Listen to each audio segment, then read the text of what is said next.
আপনারা জানেন গত কিছুদিন ধরে সাভার, গাজীপুর, আশুলিয়া সহ কিছু জায়গায় শ্রমিক অসন্তোষ দেখা যাচ্ছে। আমরা শ্রমিক ভাইদের কিছু দাবি দেখেছি এবং সেখানে বকেয়া বেতন পরিশোধ সহ আরও কিছু যৌক্তিক দাবি আমাদের চোখে পড়েছে এবং এই দাবিগুলো পূরণে এই সরকারের যথেষ্ট সদিচ্ছা আছে। সকল পক্ষের সাথে আলোচনার ভিত্তিতে, শ্রমিক নেতৃবৃন্দ এবং মালিক পক্ষের সাথে আলোচনার ভিত্তিতে এই দাবিগুলো যত দ্রুত সম্ভব পূরণে সরকার কাজ করবে। এর মধ্যেই 2023 সালে যেই শ্রমিক আন্দোলন হয়েছিল মজুরি বৃদ্ধির দাবিতে, সেই আন্দোলনে ফ্যাসিবাদী আওয়ামী সরকারের দেয়া যেই নিপীড়নমূলক এবং মিথ্যা মামলা আছে, সেই মামলাগুলো তুলে নেওয়ার জন্য আইন মন্ত্রণালয়ের সাথে আমাদের আলোচনা চলছে। খুব দ্রুত সময়ের মধ্যে সেই মামলাগুলো আমরা তুলে নিতে পারবো বলে আশ্বাস দিচ্ছি। এছাড়াও আমরা দেখতে পাচ্ছি এই শিল্প অঞ্চলগুলোতে কিছু বহিরাগত হেলমেট পরা অনেকে আমরা দেখতে পেয়েছি, যাদের ওই শিল্প কিংবা শ্রমিকদের সাথে কোনো সম্পর্ক নেই। এছাড়াও জুট ব্যবসাকে দখলকে কেন্দ্র করে কিছু রাজনৈতিক এবং স্থানীয় প্রভাবশালী অনেকেই সন্ত্রাসী কার্যক্রমে যুক্ত হচ্ছেন এবং কলকারখানায় হামলায় ইন্ধন দিচ্ছেন।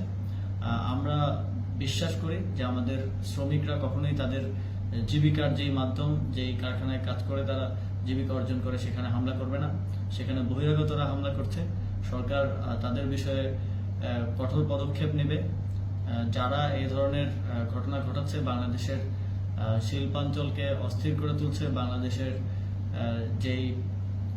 যেই ক্ষেত্র থেকে আমাদের বৈদেশিক আয়ের একটি বড় অংশ আসে, সেই ক্ষেত্রকে অস্থিতিশীল করে তুলে দেশের অর্থনীতিকে বাধাগ্রস্ত, ক্ষতিগ্রস্ত করার চেষ্টা করছে, তাদেরকে কোনো প্রকার ছাড় দেওয়া হবে না। আমরা শ্রমিক নেতৃবৃন্দের সাথেও কথা বলেছি। শ্রমিক নেতৃবৃন্দের অধিকাংশই এই মত দিয়েছেন যে এখানে কিছু বহিরাগত রয়েছে যারা ওই শিল্পাঞ্চল কিংবা শ্রমের সাথে কোনো সম্পর্ক নেই। জুট ব্যবসায়ী সহ আরো নানা ধরনের লোকজন এবং কিছু আওয়ামী লীগের কিছু লোকজনের সম্পৃক্ততার কথাও তারা আমাদেরকে বলেছেন। আগামীকাল থেকে সকল কারখানা খোলা রাখার ব্যাপারে সিদ্ধান্ত হয়েছে। শ্রমিক ভাইদের প্রতি আহ্বান থাকবে, আপনারা স্বীয় কর্মক্ষেত্রে ফিরে যাবেন এবং আপনাদের সকল ন্যায্য দাবি মেনে নেওয়ার ব্যাপারে আপনাদের শ্রমিক নেতৃবৃন্দদের সাথে আমাদের আলোচনা চলমান থাকবে।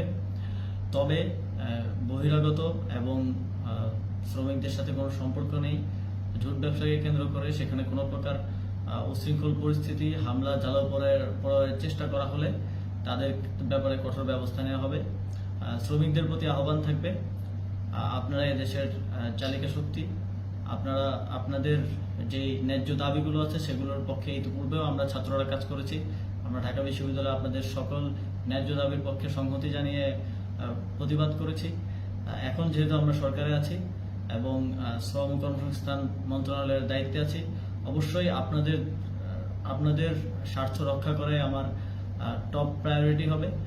আপনারাও আমাদের প্রতি আস্থা রাখুন, আমাদেরকে সময় দিন, আমরা আপনাদের সকল ন্যায্য দাবি পূরণে যথাসাধ্য চেষ্টা করব।